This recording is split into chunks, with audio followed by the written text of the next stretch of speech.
What is up, everybody? Welcome into the DNBA Nuggets podcast.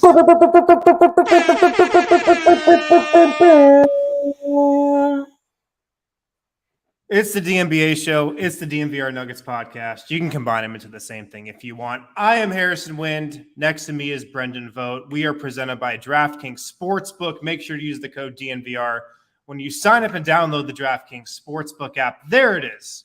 There it is. Right in that upper right corner. Vogt, how's it going, man? I haven't seen you talk to you in 24 hours. What's new in your life? It's been a full day. How the heck are you, man? I've been watching more EuroBasket. Really fun game this morning, which I'm sure we'll talk about. Those Italians almost did it again, but I guess I'll just get this out of the way now. I guess I tip my hat to Flo and all of our other our French watchers and followers. I don't like your team, but I like you. Yeah. Let's start there. Shout out Flo. Shout out France, all our followers over there in the great country of France. But the beautiful country of France. Yeah, great food, great people, great champagne. France beat Italy today in EuroBasket, 93-85. Vote. I know you were watching this game. The end of this was absolutely wild. Italy was up 2 with 16 seconds left, ready to go to the Final Four, ready to play the winner of this Slovenia-Poland game that's actually going on right now. I've got it on another screen here. I'll give you updates as it's going.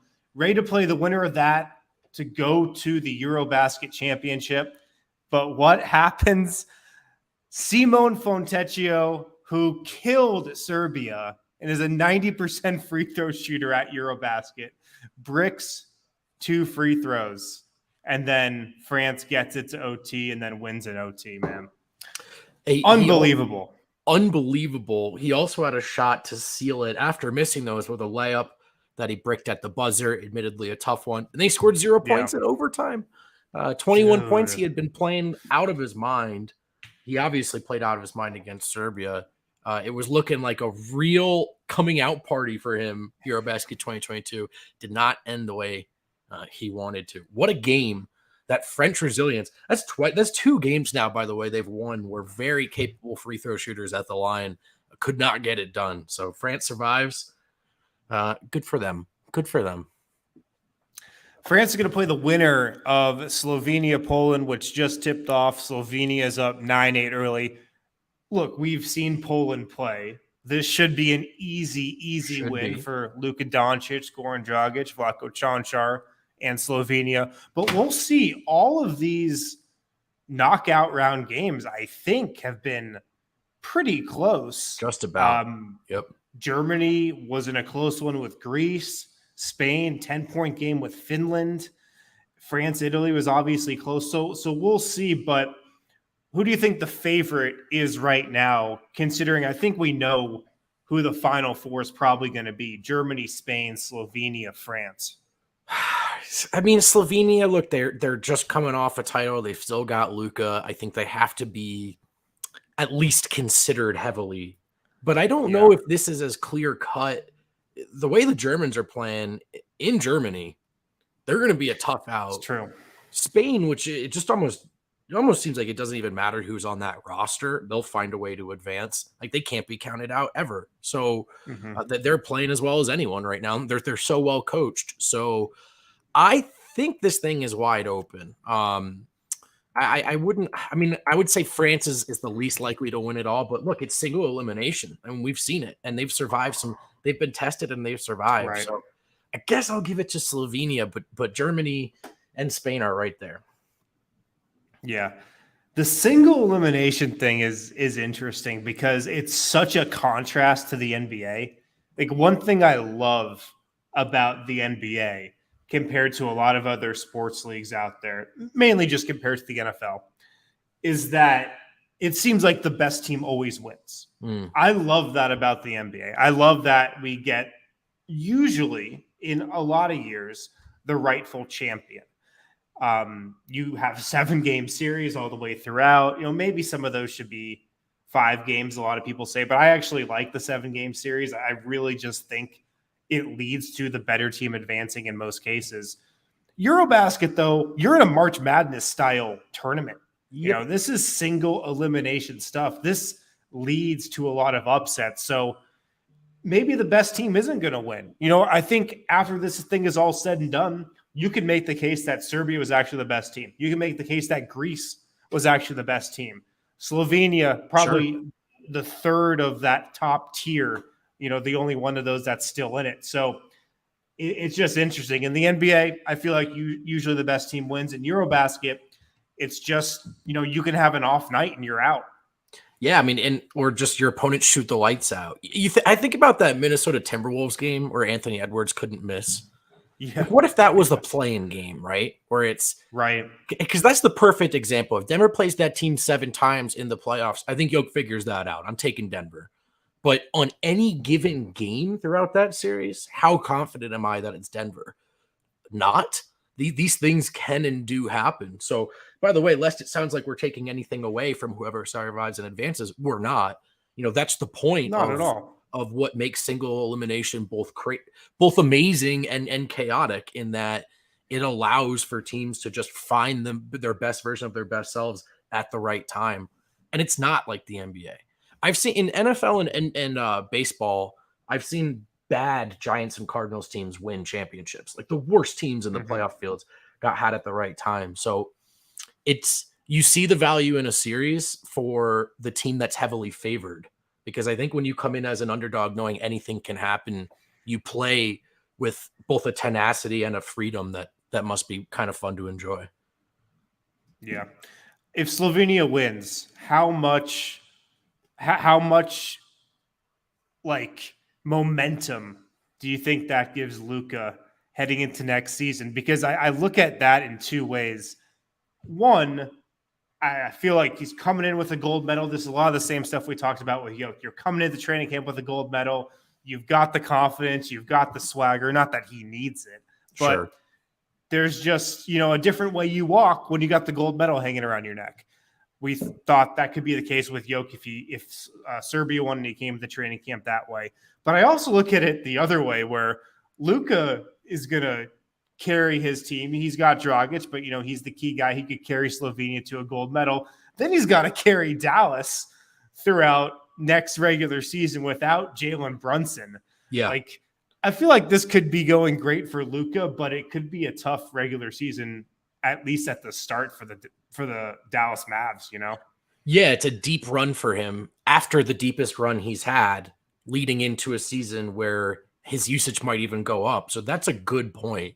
If his conditioning is improved, it's good timing because he's got, a country and a city on his back right now, it seems like. But also, man, I think if he wins, look, he's going to be everyone's hot pick for MVP coming into the season. And if he wins this thing, that's going to amplify, I think, for sure. I get it. I mean, the usage is going to be up and the numbers are going to be there. And he has the eye. He has everyone's eye. He catches attention. So team success will probably play a huge, huge role in that for him. How high of a seed can the Mavericks get? But I think there is momentum towards this is Luka's time, or Luka's time is just around the corner. And of course, him winning another one would fit very neatly into that narrative. Yeah. We'll see. Poland's up 20-18 on Slovenia late in the first quarter. So we'll certainly see. And as you guys are talking about in the comments, yes, NBA and their 7-game series are exhausting. I mean, we know this considering the Nuggets. They like to play 7-game series. All 7. They don't mind going deep into series, but 7, 14, 21, like you could play 28 games, going to the finals. It's a third of the season, more than a third of the season. It is crazy.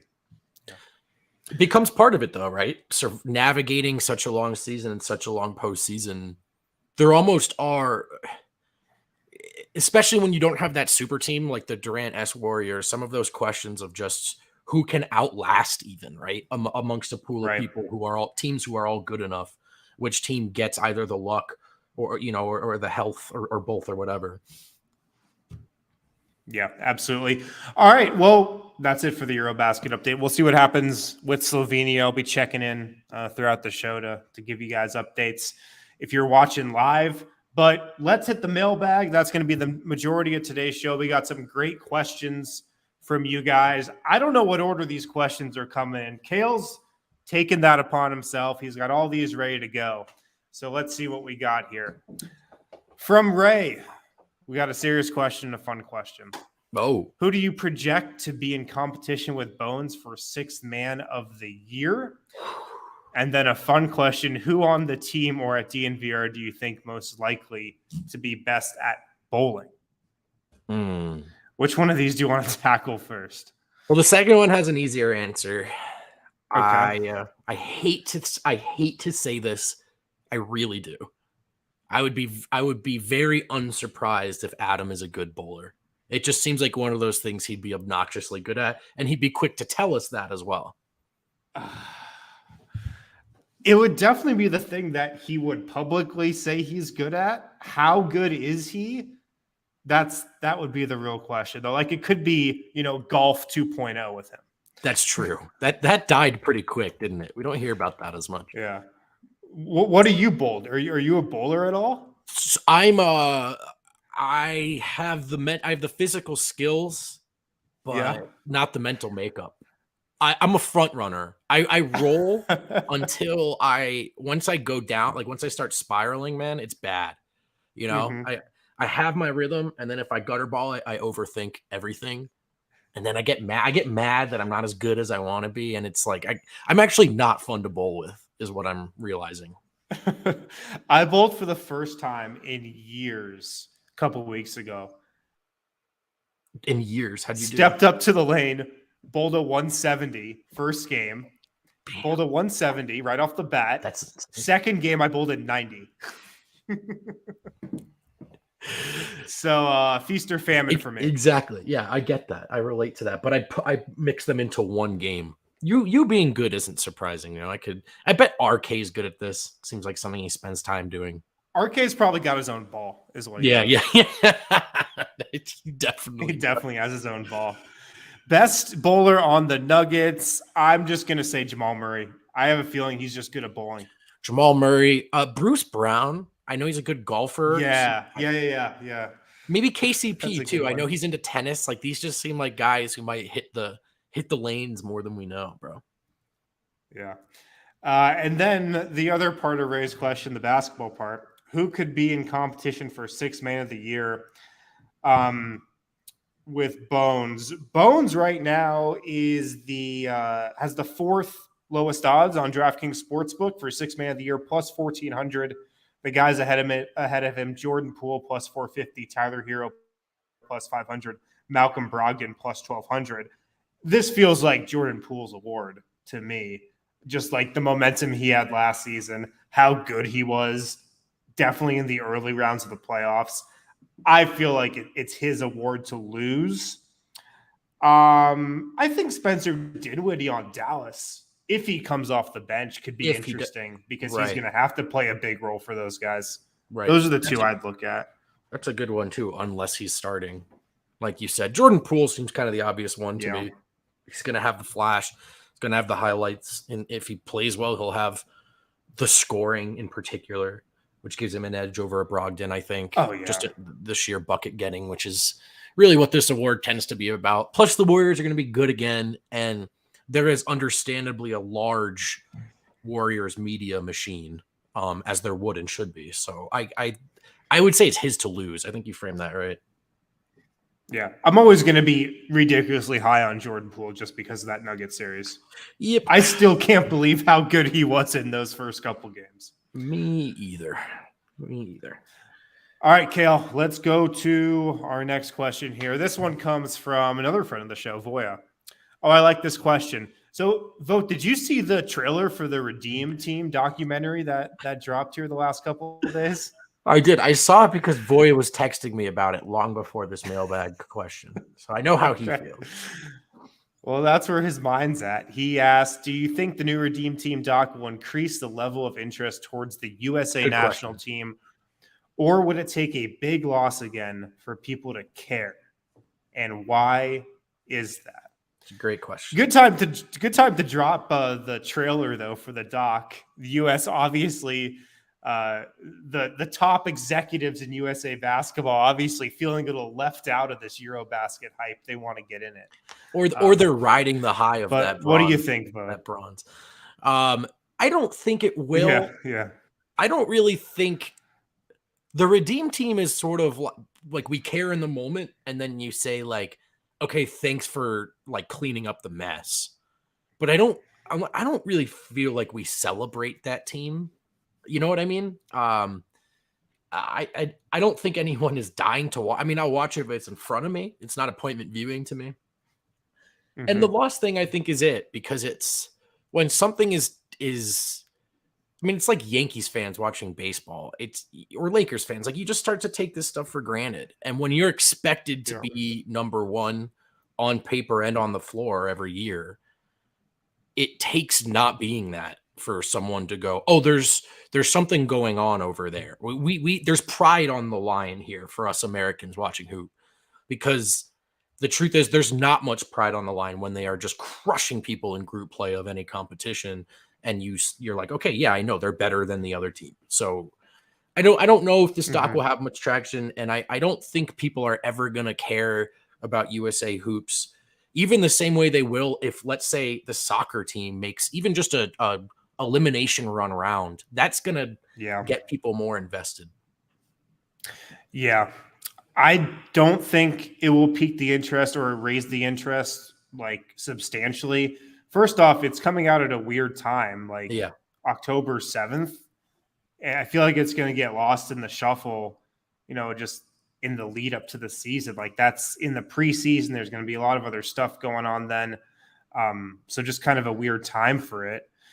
But people only really cared about the Redeem team because the U.S. was such an embarrassment on the national stage for so long. So I'm kind of with Voya, where it might take a big loss for people to actually care again. Like, I think interest now is above where it was prior to the Redeem team, just because you got more stars playing now. It's just more of a summertime conversation. But yeah, I don't really think it's going to move the needle. I've never been the type of guy who's been like, oh, go Team USA. Yeah. Yeah. I think particularly in basketball, we go, oh, this is a fun little showcase for our stars. We'll watch our stars play. But it's not, I think few of us are sitting down like there's anything on the line here, or there's any sort of identity or nationalism or pride. Like, I feel like that stuff is entirely separate with USA basketball unless we lose, at which point everyone goes, hang on a second, someone's got to clean up the mess because that's out of order. So I do think it'll take a loss. I also think. Go ahead. Sorry. I was just going to say, I also think that it can continue to grow, just interest in USA basketball, simply because the competition around the world is so much better and continues to get so much better. People, I think, would rather see Team USA beat Serbia by 10 points than see Team USA beat Angola by 50 points. Right. No, I think that's a great point. And I also want to shout out Evan McKee, who dropped a good comment in here.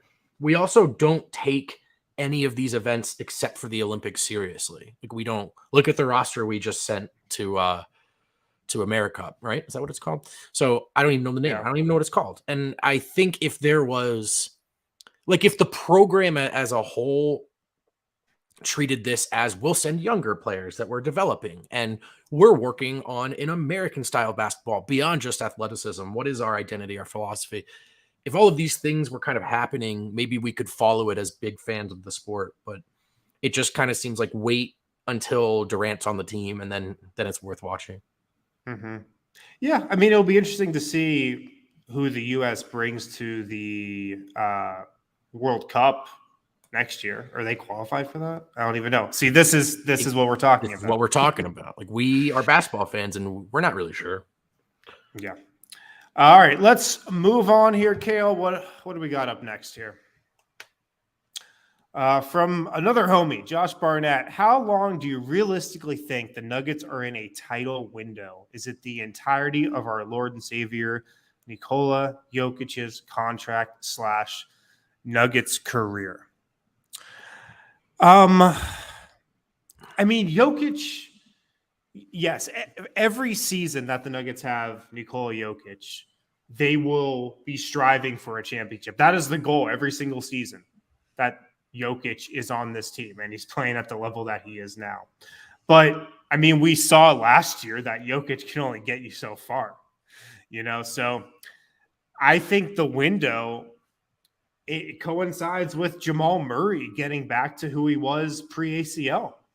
I really do. If it's as long as he and Jokic can be arguably the best two-man duo in the NBA. Yeah. Like, I feel like Murray is such a big, important part of this championship window. Jokic can, get you home court advantage in the first round, almost by himself. He can get you, a top 6 seed, as we saw last year, by himself. But they're not a contender with just him.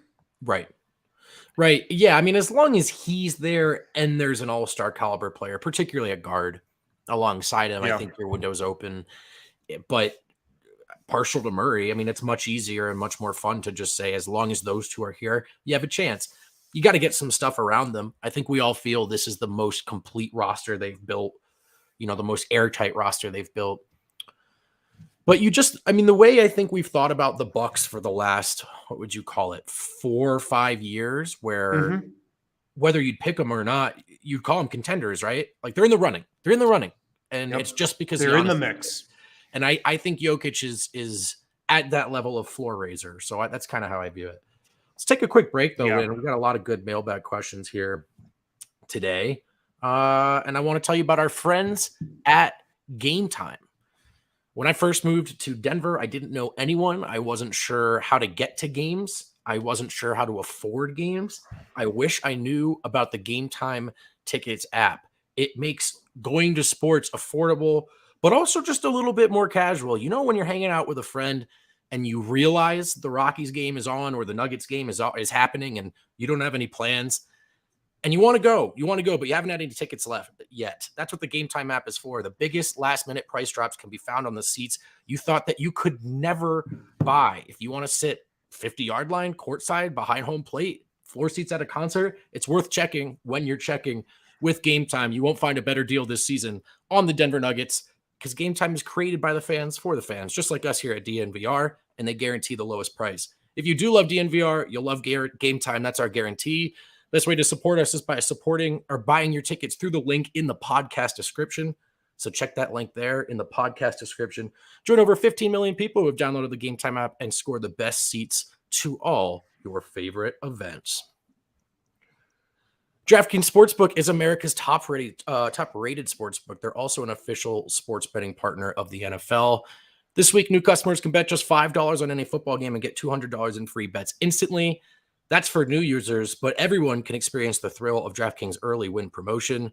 This thing is still going on this Sunday, but on any NFL team. And if your team leads by 10 at any point during the game, you get paid instantly. They do not have to hold on to that lead. You get to hold on to your cash. Download the DraftKings Sportsbook app now and use promo code DNVR to get $200 in free bets instantly when you place a $5 bet on any football game. That's code DNVR, only at DraftKings Sportsbook, an official sports betting partner of the NFL. Minimum age and eligibility restrictions apply. See show notes for details. And we're back here on the DNVR Nuggets podcast presented by DraftKings Sportsbook. Use code DNVR when you sign up and download the DraftKings Sportsbook app.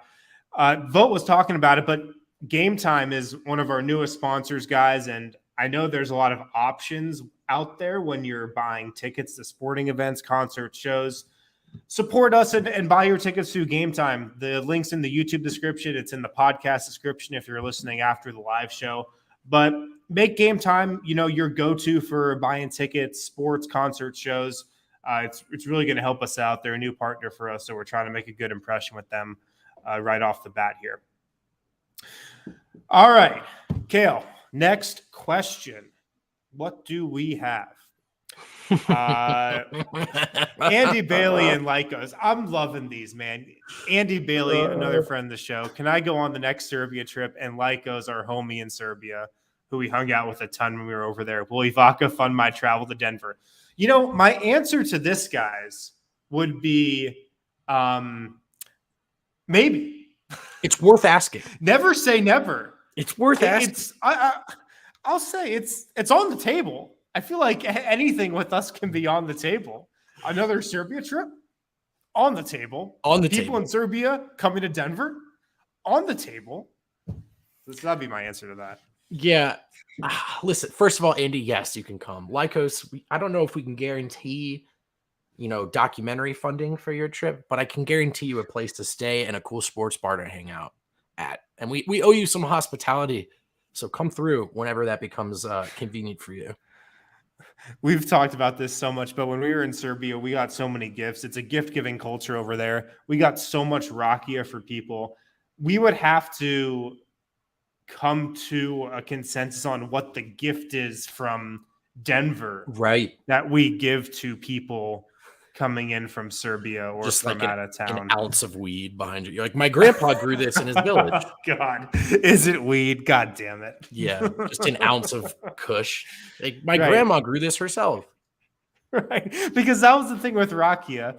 The best rakia you got was just in a used water bottle that's just been repurposed for rakia, and it comes from, somebody's great grandmother in the Serbian countryside who's been making their own rakia for hundreds of years. I feel like there's some crossover with the marijuana. That's right. Just be careful who you take marijuana from, because some of it could make you blind and some of it could kill you. And some of it is made from horse manure. That's rakia. My bad. All right, let's move on. Kale, what do we got for our next question here? The homie Miroslav, another homie. All the homies checking in on the mailbag. You got to love it. What a treat. Over under 1.5 guys out of Jeff Green, Zeke Naji, Vlatko Čančar, and DeAndre Jordan playing on opening night in Utah. Vote, what do you think? Over under 1.5 of those guys, we'll just say in the opening night rotation or just playing in that opening night game. I'm going to say over. I think Jeff and Zeke play. I think DeAndre Jordan is not the backup center on opening night. Okay. Wow. Could be wrong on that. But I think that is on the table. I think Denver being willing to say like they're standing by this DeAndre Jordan signing. They felt like he was the guy to go get at a minimum. I respectfully disagree, but I think that doesn't necessarily mean, and they're going to force him into the rotation. If it doesn't work, it doesn't work. I think the predetermined calculation there was whoever this backup center is coming in on that minimum slot. So I don't think there's any guarantee he plays. I do think Jeff and Zeke play on opening night. What do you think? I think maybe all three of them play, which might sound crazy based on how we know Mike Malone likes to do his rotations. But I think DeAndre Jordan plays. I think he could be the backup center, at least at the start of the season. At the start of the season, sure. God, we've talked about DeAndre Jordan so much this summer. It kills me. Kind of embarrassing. There's a lot more going on. Talked about this guy who's going to play 10 minutes a game, maybe.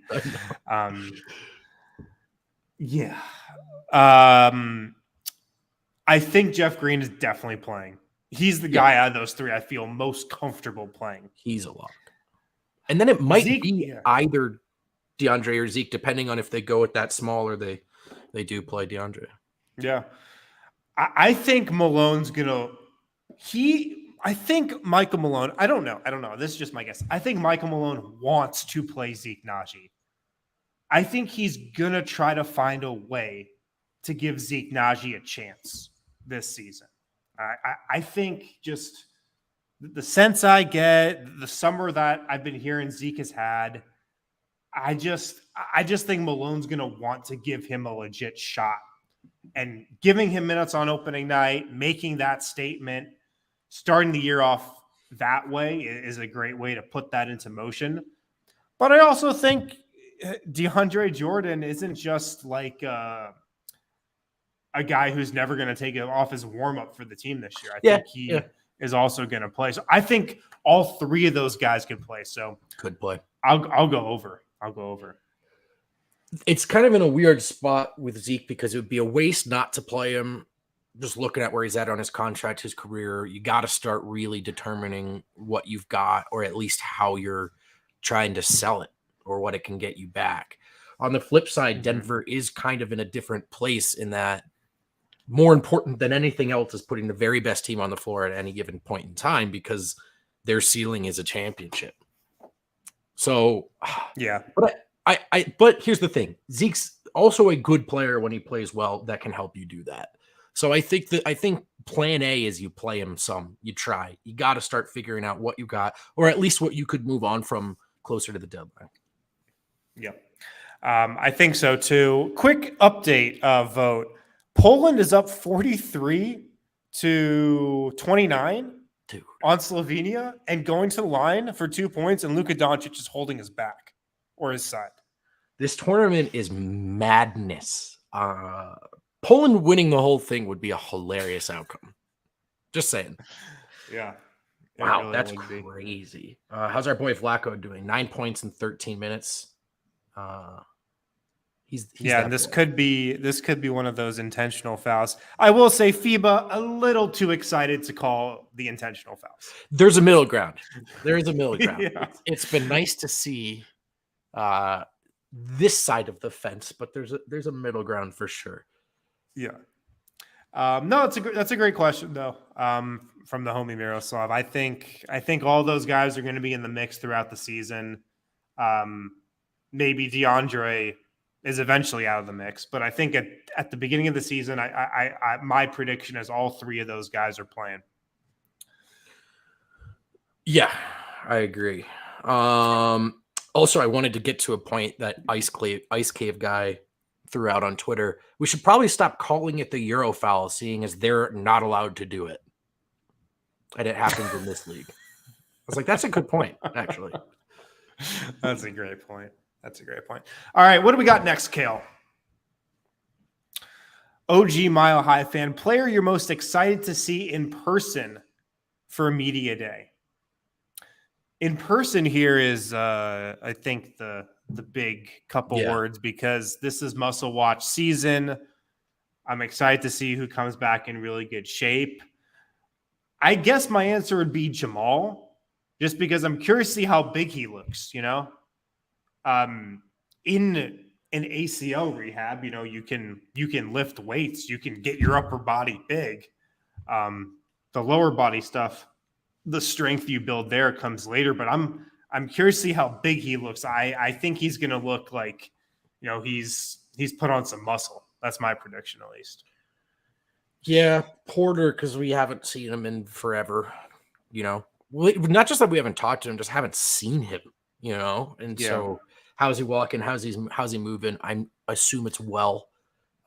Physique stuff. What's the hair look like? That's going to be a big storyline as well. Is he going frosted tips? Is he going completely blonde? And then a big one for me ever since Tyler Lydon, who's going to show up with a huge owl tattoo that just stares at you wherever you go. The tattoo watch is a big part of my media day as well. Oh, man. Media day. 2 weeks from last Monday, a week from next Monday. Coming up quick. Craziness. What's next, Kale? From our guy, Mitchie. Not a Nuggets question, but why are Daisy Duck and Minnie Mouse so overly sexualized? I find it super inappropriate. This is a question for Brendan Vogt, but you are all welcome to chime in with what I'm sure will be a segment on its own. Vogt, I'll give you the floor, man. Mitchie's asking for it. Take it away. I gotta say, I'm a little confused and concerned as to this being directed specifically towards me. I hope that's not a part of my brand. I was going to ask, is this like an inside joke between you guys? Or is this not a bit you've talked about in the DMs at all? No, not a bit that I'm aware of. I think Mitchie just is like that. What can I say? Walt Disney was a weird guy, and that's a very generous description of his character. That's the best I got for you. There you go. Sorry, Mitchie. I wish I could do 15 minutes on that, but I think all I've got is 60 seconds. So, I'll bring that one up to. I don't. I'll bring that one up to Dev once we get him on the show, though. I'm sure he's got thoughts. Works for me. John Steechin. Taking the Lakers out of it, which three teams do you each of you wish schadenfreude on this season? Schadenfreude. Schadenfreude. I can't say it. I know exactly. I know what it means. I couldn't say it though. I can't say it. Sorry, what was the question? What's the actual question? Who do we wish that? Who do we wish that on this season? A bad season? Yeah. Oh, well, first of all, this is just asking the basketball gods to just the karma on this is I'm afraid to do it. But obviously it's the Boston Celtics. What are we talking about? Hope they struggle.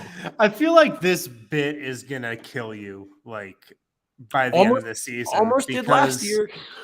Because I feel like Boston is going to be really freaking good. Yeah, they're going to get a title sooner rather than later. It's going to be tough for me to wiggle my way out of that one, but yeah. Obviously, number one is the Lakers. I mean, everybody on this show knows that. The Lakers, who I don't even think like we have to really wish a bad season on. I think there's a good possibility that it could just be a totally normal season. They just might be bad. Yeah. Their roster's not that good.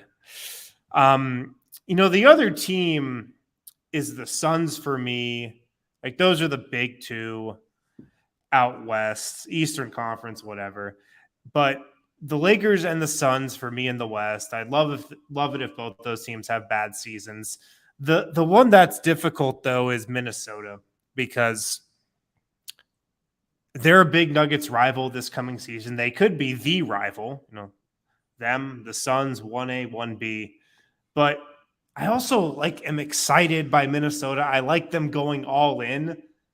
I wouldn't mind if they were good in the regular season. They flamed out in the playoffs. Right. Yeah. I hope there's just some balance there maybe with them. There is something to you're like, oh, I'm glad things are going well in Minnesota, like gentle pat on the head. And they just keep getting taller and taller and taller. And you're like, all right, like don't get too big or too fast or too good. Like I don't actually want them to be any sort of substitute for what the Jazz and Blazers were at the peak of their powers. But it's also tough because I don't want it to be a disaster for Tim either. Full disclosure, I hope he gets something out of that ride. So I'm with you there. Portland Trailblazers will always be in this for me. And I don't consider them relevant anymore. So it's almost like a waste of a genie wish. But if you told me that they could have just another disaster season, I would sign up for that pretty quick. They could. I think it's very on the table for them. Very on the table. The other team I'm thinking about is the Clippers. And the fact that the Clippers are a lot of people's pick, most people's pick, as we saw in that GM scout coach survey of 15 people by ESPN the other week, they're most people's pick to come out of the West. I was listening to Zach Lowe's pod, and he's picking the Clippers to come out of the West. Maybe that's somebody that ESPN talked to in that survey. I don't know. Maybe that's just what everybody thinks. The Clippers in the West. The Clippers are going to be good. I would love it if the Clippers just suck this season. I would love that. That's a great pat.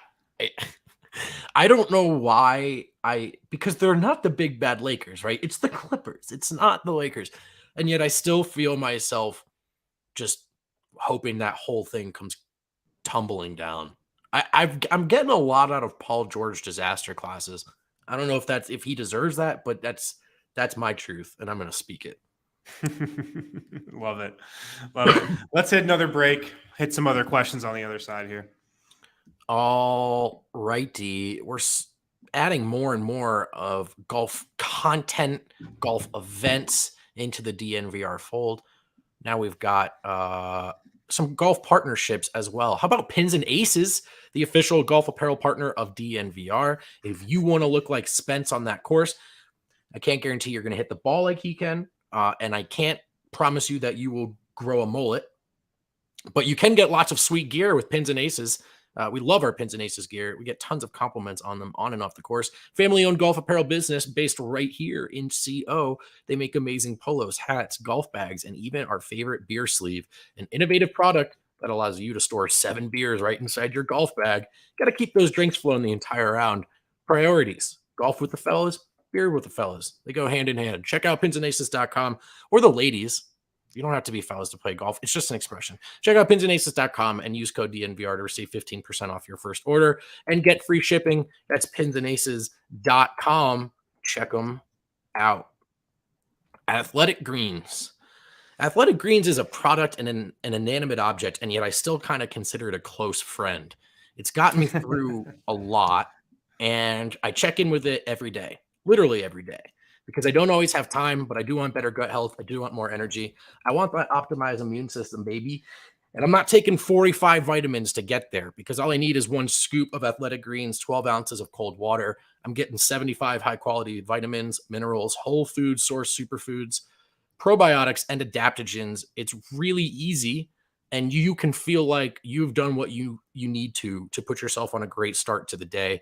Athletic Greens wants to make it even easier, too. They'll give you a free 1-year supply of immune-supporting vitamin D plus 5 free travel packs with your first purchase. All you have to do is go to athleticgreens.com/nuggets. That's athleticgreens.com/nuggets to take ownership over your health and pick up the ultimate daily nutritional insurance today. All right, we're back here. I'm going to throw a pick of the week here. DraftKings pick of the week out. Spain is a 4-point underdog against Germany tomorrow. I'm going to take 4 points, man. Like, I feel like it's going to be a close game. I'm going to take Germany -4. The host. I'm taking Germany -4. The host team riding the Franz Wagner wave. That's the DraftKings Sportsbook pick of the week. By the way, Poland up 20 on Slovenia. Dude, I was trying to tell you guys about Poland. I called them a wild card. I got shot down. That's crazy, man. Good for that. Is Panicka balling? That's my guy. I mean, I'm sure he is. Let's check it out here. I'm sure he is. Vlatko Čančar at the line, though, trying to make this. It's 21 right now. Trying to make this a less than 20-point deficit. All right, Kale, I just sent you a tweet. I want to pull this up here. And this is just crazy. Whenever the Nuggets send out these tweets that's like on this day 2 years ago and they're referencing something in the bubble, I feel like they've been putting these out for like what did you do when you struggled 3 months. I agree. But look at Davon Reed getting in here and saying, and the Joker won back-to-back MVPs after this. This is Mr. Nugget behavior from Davon Reed. Maybe he wants into the conversation. Oh, I love it. Listen, fellas, you can nominate yourself. All right. It's an open ballot. We're writing in names. So it's not done. Davon Reed with picking up some good offseason points. I feel like momentum around talking about Jokic publicly and defending him publicly as a teammate is happening now in the way it's almost obligatory for the Durants and the LeBrons of the world. You know, it's like, yeah, you're hopping on Twitter to go, no. I watch this guy play every day, and you guys don't even know how good he is. I know. All right, Kale, what do we have next here? Let's go to the next mailbag question.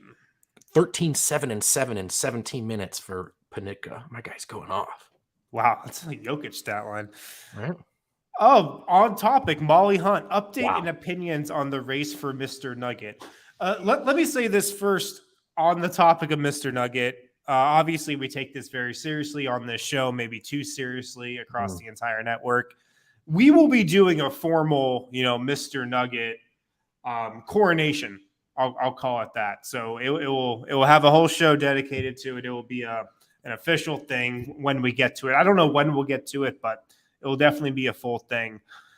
I think there are still some contenders, and I think it's still up for debate. It has not been decided. I can report that, but I think we're going to let the process just play out. That's what we got to do for these type of things. I did put an official AG endorsement on Twitter. Now, I want to be clear that I would be satisfied with a Bones Highland Wind, and I haven't made up my mind, but I just think I needed to stamp AG because I don't think it's a shut and close case. I don't think Bones has won this thing completely. Of course, still a heavy hitter. Important update. Did you realize I didn't? He has the same birthday as Gary Harris. Stop it. People pointed that out to me today on Twitter. Like, I can't just ignore that to fit my own narrative. I can't. That's something we're going to put on the resume for sure. So, yeah. Also, happy birthday, Bones, who's at the very least. Someone also pointed out someone has to inherit Will Barton's old The People's Champ. So, I think that goes to Bones, if not also Mr. Nugget. So, I'm just going to call him that for now until we have a definitive ruling. Yeah. But I think, man, Luka is hurting going into halftime. He's holding his lower back. Jeez, man. He's picked up like 3 injuries this EuroBasket. Yeah. He's had his foot, the pedal to the metal the whole way through in a way I'm not sure. He does not look good. Yeah. This game looks like it's probably over. So, yes, Molly, I think everybody knows the top contenders, Bones, Aaron Gordon. I think there's probably a drop-off after that. But we'll give everybody their fair shake. We'll go through the process for sure. Well, we will. And I have to say that next tier, Jeff Green, Davon Reed, sounds about right to me so far. Jeff Green, wow. He held the mini camp, remember? He did hold the mini camp. He did. All right, let's go a bit rapid fire through the rest of these, Kale. Let's speed up this process a little bit. Who has the highest 3-point percentage on the Nuggets this season? Love this question from NW Nugs. Let me just give you some context real quick. Last year, Zeke Naji led the Nuggets in 3-point percentage, 46%. Davon Reed was at 43%. It could very well be Zeke again, especially because the volume could be lower than someone like Porter's. So you could see Porter come in at 43% at a ludicrous volume, but may not clear Zeke. That said, I'm going to say it's Porter. I think we're going to see him back to just insane shot making with a better feeling back. That's Wood. I'm going to say it's Zeke again. 2 years in the league, 2 years above 40% on like 2 attempts per game. He's a knockdown shooter, man. People don't talk about how good of a shooter he is for a guy who doesn't play a ton. I agree. All right, let's move on. From Danny Young, did the Greece Giannis meltdown versus Germany? Meltdown, I love it. Change your perspective critique of the Serbia Jokic meltdown versus Italy. I mean, I think it's kind of what we talked about earlier. It's one game. Anything can happen in one game, like we're seeing with Poland up 20 on Slovenia. It's one game. It leads to upsets. It can happen. All these guys are good. These are all professionals. Everybody on Italy's playing at a high level in Europe. So it can happen. Upsets can happen. Yeah, I mean, it's the single elimination thing, which I knew going into that Serbia game, it didn't really change how I feel about Jokic as far as what he contributes to those games. But I will say, as far as big takeaways from EuroBasket, we hoped everyone would tune in because of the NBA firepower coming from Europe, the star power, the best players in the world. It would be an extremely ironic result to see some of these other teams win. Ironic to us.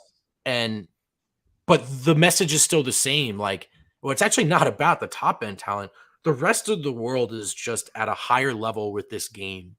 And maybe we're aware of it or not, as far as individuals in America go, but the average team at EuroBasket knows what they're doing, and they can beat you on any given night. So I have an elevated respect for the names and the countries I don't know as well.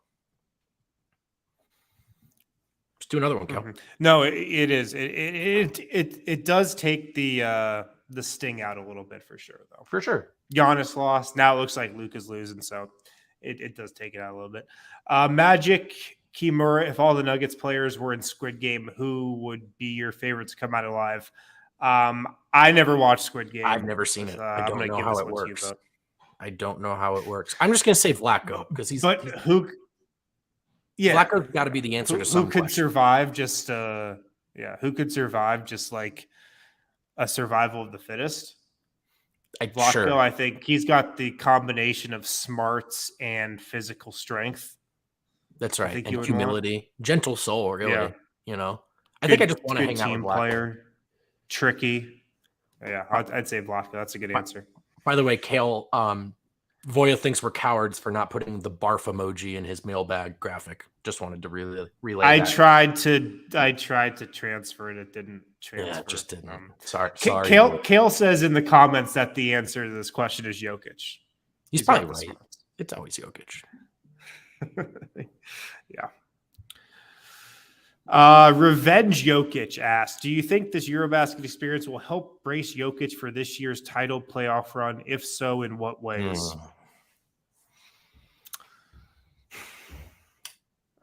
I mean, maybe Jokic will look at this and say, look, I was the leader of this Serbia team. I'm the leader of this Nuggets team. Maybe I could take some things that I might not have done in that Italy game and put them into this Nugget season and, be a better leader, be a better teammate from that. Right. That's the one thing that kind of came to mind because, we talked about it after that Italy game, but there were definitely some moments when just the body language from Serbia, it did not look like they felt like they were going to win that game in the second half. That's a great point. And it's still the one thing we have yet to see him do is, emotionally lift guys outside of the steady example he is on the court. And of course he did so little wrong on the court in that game, but yeah, that's probably where I went with it too. And he's talked about this. That's, I think, one reason we keep bringing it up is it's something he's aware about as well, that there's value in that. And I think he's still learning the lesson that in the modern game, even in Europe sometimes, that's not just the coach's job. If you're as good as Jokic is, you have an ability and a chance to inspire people in a way others don't. And so leading by example is maybe a broader concept than he initially perceived. Sure. Or he takes nothing from it and nothing changes and he wins a third MVP. Yeah.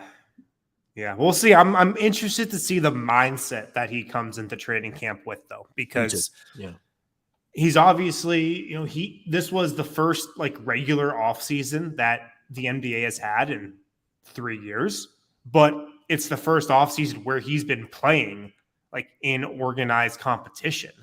So I'm interested to just see the level of energy he has and just kind of the mindset and just the spirit that he's in at training camp. Yeah, I agree. All right, Kale, what do we got next? From @Nino Hinnegwin. Will there be a dev-like segment for ex-Nuggets players in the Jokic era? I think that's a good idea, man. I think that's a good idea, Nino. I think you just wrote it, Nino. I think we are going to do that now. Thanks for giving us segment ideas. I appreciate it. But Vogt, I'll throw it to you. Are there any guys that Brendan just will always like? Former Nuggets? This era. Yeah, former Nuggets from this Jokic era. Oh, from the Jokic era. I mean, it's going to be Wancho for me forever. I don't know.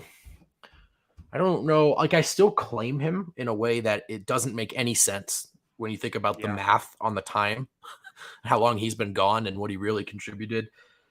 Even honestly, dude, the Bo Cruz thing, I get a little bit. I'm like, oh, Bo Cruz. No, that's Wancho. I know, man. You know what? I feel the same way. Yeah, I get it. You saw the Netflix movie. That's Wancho, and we know the real Wancho. Yeah. Why Wancho will always be a legend is because he was just here when the Nuggets weren't a championship contender, and it was just the age of innocence for this team, and it was just so fun, and there were no expectations, and it was just the joy was just so great back then. The Wancho land game, the Wancho block to seal it against Golden State, both of those Golden State. Yeah. I feel like Torrey Craig's always going to be one of my guys just because of his story and the role he filled when he was here out of necessity. Yeah. And then, dude, it feels weird to say that's even former, but Monte Morris is a Nugget forever, dude. I don't care if he plays most of his career elsewhere. He's a Denver Nugget. Absolutely. All right. Let's keep going here. We got a couple minutes left. Finish up with some final questions if we have any more. Do we have any more, Kale? Here we go. At Heart Monster 3, which non-Jokic player will be the most clutch in late game situations? Love that question. This season. I love this one too. Got to go Jamal, right? Yeah. Do you think that people that don't watch the Nuggets, or even maybe some people that do casually, think of Jamal as a really clutch player? No. I think Utah fans and Los Angeles Clippers fans do, for sure. And I think Nuggets fans do. But I think there's a Murray thing, and it's going to be hard when you play with a guy that's as good as Jokic. You have to be so good to be viewed as something other than like a coat rider, to even just to be sidekick. You have to be so good. And he's proven that to Denverites, but I think outside of Denver, you look at him and you just go, he's that fun guard who eats off Yoke's back. But like the perfect example of this is, I don't think people realize that outside of the bubble, Jamal Murray once scored 50 points with 0 free throws on 90% from the 85% shooting or something. Like, this is a guy who can tap into zones and get out of his mind, particularly when it matters most, in a way that's underappreciated. Yeah. I like hearing this from Steve that apparently they fear Jamal Murray in Phoenix. So has everything that our friends at PHNX been saying just a lie? That's putting up a front. He's right, though. That's the foundation of that bit. Like, oh, maybe if Jamal Murray is healthy, because Jamal Murray was waxing them for 3 straight seasons. Every matchup he had, they know it. Yeah, we know it. By the way, did someone just turn my TV on? There's no one down here. By the way, that's not a funny joke. Like, if Devin Booker tears his ACL and the Suns lose, and we go, oh, maybe if you had Devin Booker, of course. Anyway, sorry, I still get mad about it. Yeah, I get mad about it too. But anyways, Jamal Murray is insanely clutch. I mean, game 2 versus the Spurs 2019, he's had game winners. He's had shots to send games into OT. Had one versus the Bulls last year. There's a 5-minute compilation on YouTube that's just titled Jamal Murray being insanely clutch for 5 minutes. Go watch that. True. He's a clutch. All right. We got a couple more here. I think we got 1 or 2 more to finish up with. Buckets since 88. After 4 straight years. Oh, I love this. I love this question. After 4 straight years of making the playoffs and pulling a 2-time MVP, the return of Jamal and MPJ, do you think this will be the best season yet in terms of fan engagement? I have to imagine Ball Arena will be rocking all season and Denver will be all in on the Nuggets. God, man, I hope so, and Denver should be. I've never been as high on the Nuggets heading into a season as I am this year. This is the year. This is the year it could all come together. The hype is real. They've got the talent. They've got the experience. This isn't that young of a team anymore. The city should be all in, 100% in on this team. Ball Arena should be rocking every single night this year. You got to watch a 2-time MVP. You got to watch Jamal Murray, Michael Porter Jr., just a loaded team. I love that question. I like where Buckets' head is at, for sure. It should be. And if it isn't, I sure hope the blame doesn't fall on the fans, because I think it wouldn't be their fault. I think the only reason that a city full of sports fans wouldn't or hasn't rallied around whatever's going on here yet is that they haven't been on TV in the traditional sense for 2-3 years. Is it 3 years? Yeah. Is it 3 years? Who even knows at this point? I don't it's crazy, dude.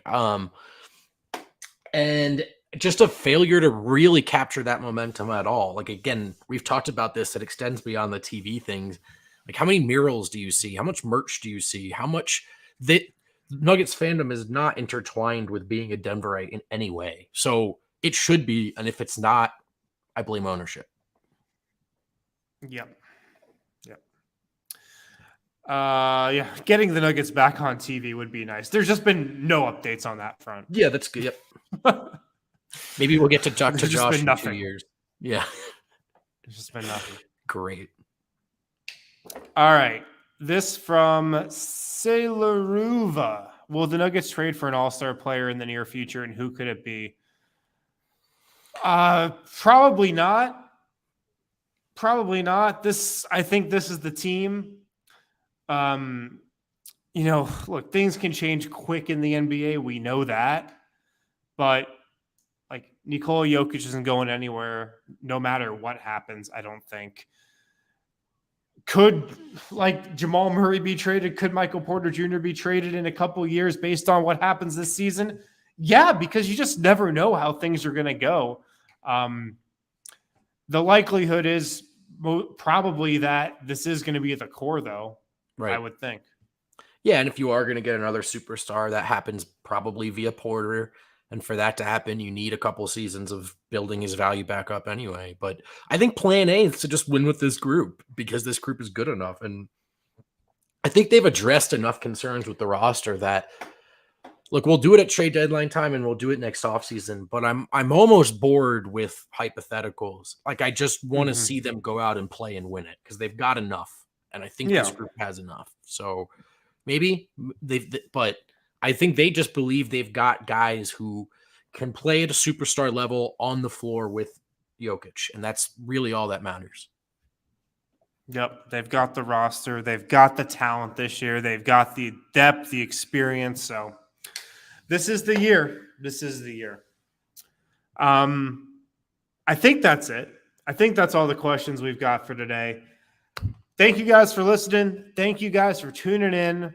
I think it's going to be Vogt and Adam back tomorrow for a Thursday show. I'm sure you guys got something good planned for that.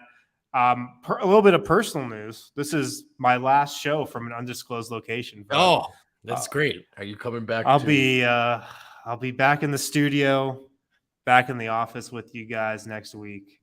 Heck yeah. So I think, studio shows should be making a comeback as well. Obviously, we've had a lot going on at the bar, but the plan is to limit these StreamYard shows to when they're the only option and when we can be in studio. So ramping back up into form here, Wind. We're in a training camp of our own over at DNVR. Yeah.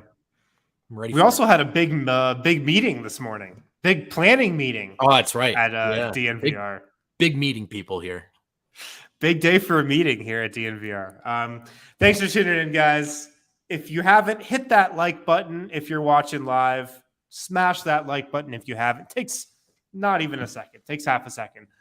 With that, talk to you guys later.